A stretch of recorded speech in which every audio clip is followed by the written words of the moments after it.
سامعین کرام، دنیا بھر کے مسلم مرد، عورتوں اور بچوں کو عید الاضحیٰ کے اس مبارک موقع پر بہت بہت عید مبارک۔ عید الاضحیٰ دراصل سنت ابراہیمی کی یادگار کے طور پر ہر سال منائی جاتی ہے۔ سنت ابراہیمی کیا ہے؟ اس کی حقیقت جاننے کے لیے آئیے اس موقع پر ایک تقریر بعنوان آؤ دوستو ملاحظہ کرتے ہیں۔ اس کو مرحوم محمود فاروقی صاحب نے تحریر کیا تھا اور اسے آپ کے لیے پیش کر رہے ہیں جناب مشہود فاروقی۔ معزز سامعین، عید الاضحیٰ کے اس بابرکت تہوار پر ایک تقریر سماعت فرمائیے۔ آؤ دوستو۔ لبیک اللہم لبیک لبیک لا شریک لک لبیک ان الحمد والنعمت لک والملک لا شریک لک۔ آؤ دوستو، مل بیٹھیں اور اللہ کے دوست ابراہیم کو یاد کریں۔ ابراہیم آگ کے بھڑکتے ہوئے الاؤ میں پھینکے گئے۔ تماشا دیکھنے والوں نے سمجھ رکھا تھا کہ ان کو آگ کی لپٹیں چاروں طرف سے جکڑ لیں گی۔ آگ اپنی لامبی لامبی خوفناک زبانوں سے ان کے جسم کو چاٹ جائے گی اور شہر ار کا یہ سرکش نوجوان دھواں بن کر اڑ جائے گا، راکھ کا ڈھیر ہو جائے گا۔ مگر یہ کیا؟ لوگوں نے اس ہیجان انگیز لمحے میں دیکھا بھڑکتے ہوئے پھنکاریں مارتے ہوئے شعلے ابراہیم علیہ السلام کے اطراف اس طرح رک گئے جیسے کسی مجمع کو لوگ ایک دوسرے کا ہاتھ تھام کر روک لیں۔ ابراہیم علیہ السلام آگ میں کھڑے ہوئے تھے مگر آگ ان سے پرے ہٹتی چلی جا رہی تھی۔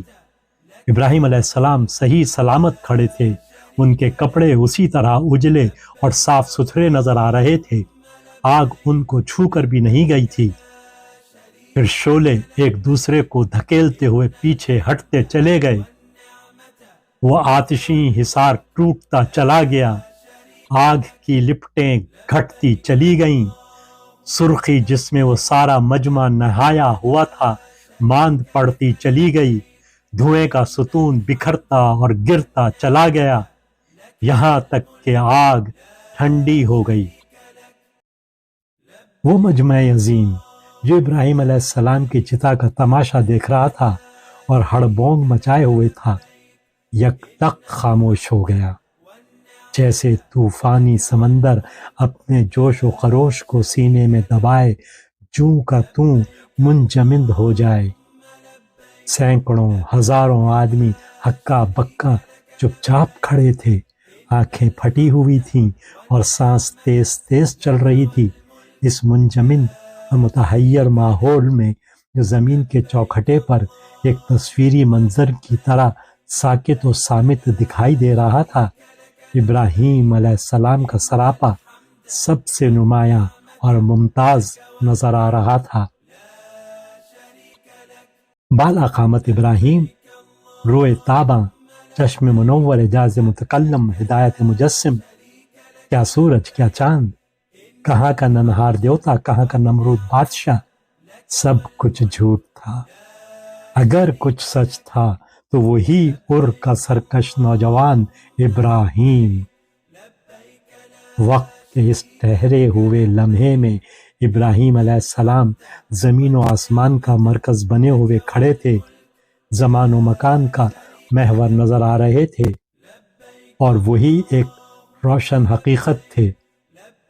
ابراہیم روشنی تھے، ابراہیم نور تھے، ابراہیم سوز و ساز تھے، ابراہیم تب و تاب تھے، ابراہیم عز و وقار تھے، ابراہیم وقت کا اعتبار تھے، ابراہیم ہدایت تھے، ابراہیم حجت تھے، ابراہیم ہوش مندی تھے، ابراہیم فیصلہ تھے، ابراہیم علم تھے، ابراہیم عمل تھے، ابراہیم حکم تھے، ابراہیم عہد تھے، ابراہیم لفظ تھے، ابراہیم معنی تھے، ابراہیم نقطہ تھے، ابراہیم شرح تھے، ابراہیم عبارت تھے، ابراہیم مفہوم تھے، ابراہیم حقیقت تھے، ابراہیم صداقت تھے، ابراہیم عبادت تھے، ابراہیم وفا تھے۔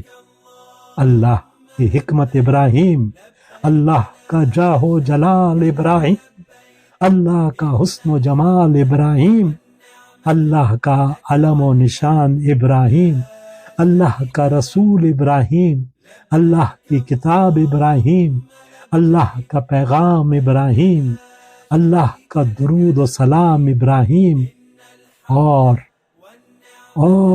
اللہ کا دوست ابراہیم۔ بے شک میرے تو یہ سب دشمن ہیں، ابراہیم نے کہا تھا، بجز ایک رب العالمین کے جس نے مجھے پیدا کیا، پھر وہی میری رہنمائی فرماتا ہے، جو مجھے کھلاتا اور پلاتا ہے، اور جب بیمار پڑتا ہوں تو وہی مجھے شفا دیتا ہے، جو مجھے موت دے گا اور پھر دوبارہ زندگی بخشے گا، اور جس سے میں امید رکھتا ہوں کہ روز جزا وہ میری خطا معاف فرمائے گا۔ ابراہیم علیہ السلام جب اس الاؤ سے باہر نکل آئے تو ایک نظر اس مبہوت و حیرت زدہ مجمع پر ڈالی اور جچے تلے لہجے میں ان سے کہا، تم نے دنیا کی زندگی میں تو اللہ کو چھوڑ کر بتوں کو اپنے درمیان محبت کا ذریعہ بنا لیا ہے، مگر قیامت کے روز تم ایک دوسرے کا انکار اور ایک دوسرے پر لعنت کرو گے، اور آگ، ابراہیم علیہ السلام نے بجھے ہوئے الاؤ کی طرف اشارہ کیا جو کچھ دیر پہلے شعلہ زن تھا، آگ تمہارا ٹھکانہ ہوگی اور کوئی تمہارا مددگار نہ ہوگا۔ اے میرے رب، ابراہیم علیہ السلام نے اللہ کے حضور دعا کی، مجھے حکمت عطا کر اور مجھ کو صالحوں کے ساتھ ملا، اور بعد کے آنے والوں میں مجھ کو سچی ناموری عطا فرما، اور مجھے جنت نعیم کے وارثوں میں شامل فرما۔ ابراہیم علیہ السلام نے ایک خچر پر اپنی بیوی سارہ کو بٹھا دیا، اس کی باغیں تھام لیں، ان کے پیچھے ان کے بھتیجے لوط بھی تھے، اور یہ مختصر سا قافلہ شہر عرس سے نکل گیا۔ ابراہیم علیہ السلام نے اپنے وطن کو ترک کرتے ہوئے آخری الفاظ کہے، میں اپنے رب کی طرف ہجرت کرتا ہوں، وہ زبردست ہے اور حکمت والا ہے۔ اللہ زبردست تھا، اس نے اپنے دوست ابراہیم کے اس مختصر سے قافلے کو جو 3 افراد پر مشتمل تھا اپنی حفاظت و حمایت میں لے لیا۔ اللہ حکمت والا تھا، اللہ نے ان کو، ان کی اولاد کو قیادت و سیادت اور سچی ناموری عطا کی، اور ہم نے ان کو رہبر و مقتدر بنا دیا جو ہمارے حکم سے رہنمائی کا فریضہ ادا کرتے تھے، اور ہم نے انہیں وحی کے ذریعے نیک کاموں کی، نماز قائم کرنے اور زکوٰۃ دینے کی ہدایت کی۔ حضرت ابراہیم علیہ السلام کی ساری زندگی قربانی و اثار کا نمونہ ہے۔ بڑے ہوئے تو باپ مخالف ہو گیا، خاندان والے دشمن بن گئے، اور آپ کو کلمہ حق کے لیے رحمی رشتوں اور تعلقات کی قربانی دینی پڑی۔ جب بادشاہ وقت اور مذہبی رہنما اور سارا شہر ان کی جان کے در پہ ہو گیا اور ان کے لیے آگ بھڑکا دی گئی، تو آپ نے دین حق کی دعوت کو ترک کرنے کے بجائے آگ میں جل کر مر جانے کو ترجیح دی، اور اس طرح اپنی جان کی قربانی دی۔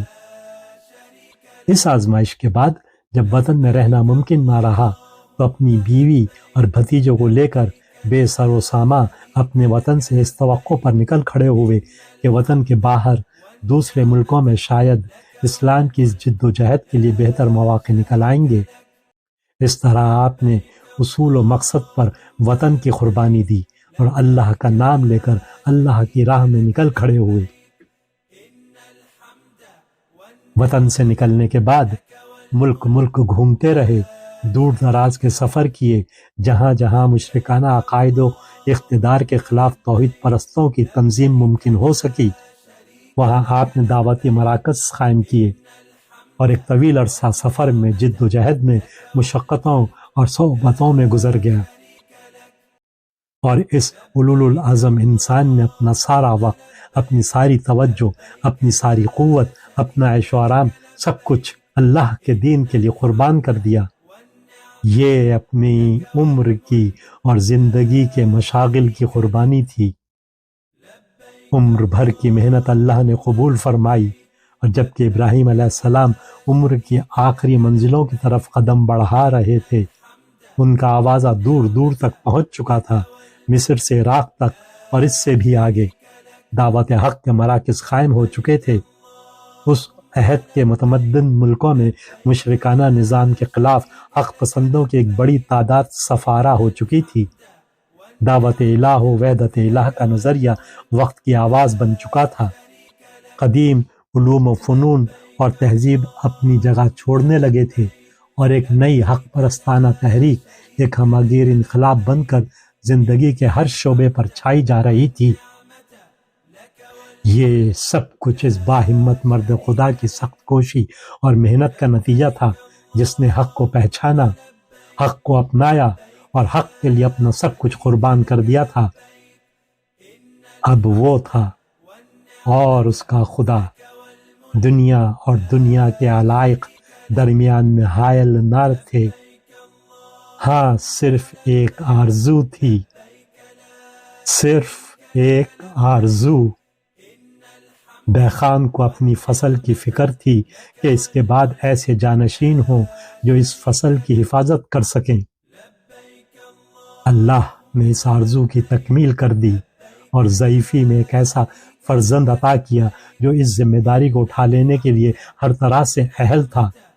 اسماعیل علیہ السلام بوڑھے باپ کی اکلوتی اولاد تھے۔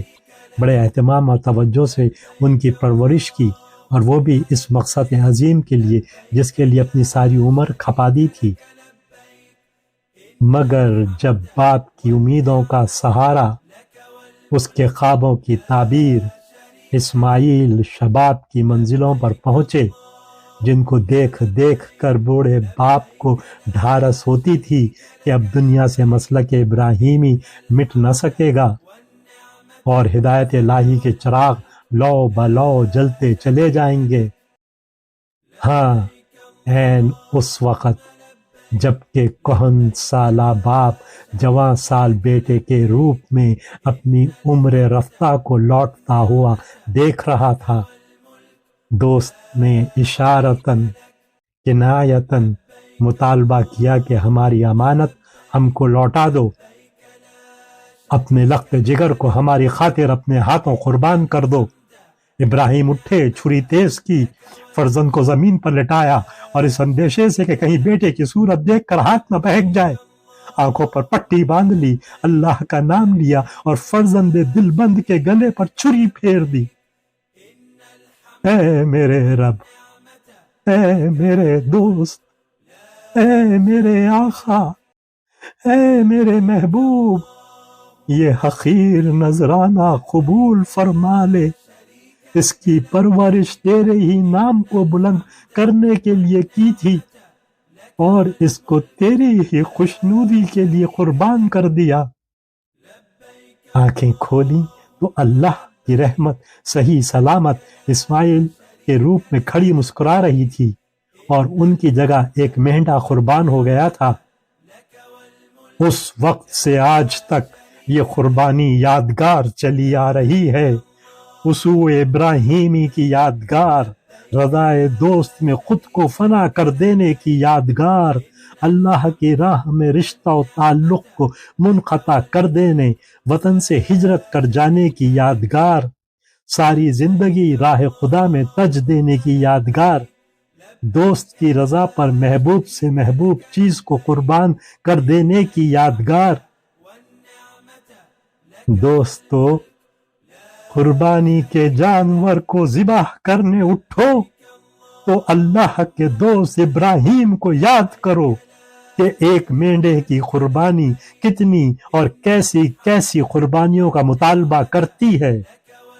اگر یہ شعور و احساس نہ ہو تو جانور تو یقیناً قربان ہو جاتا ہے، مگر نفس قربان نہیں ہوتا۔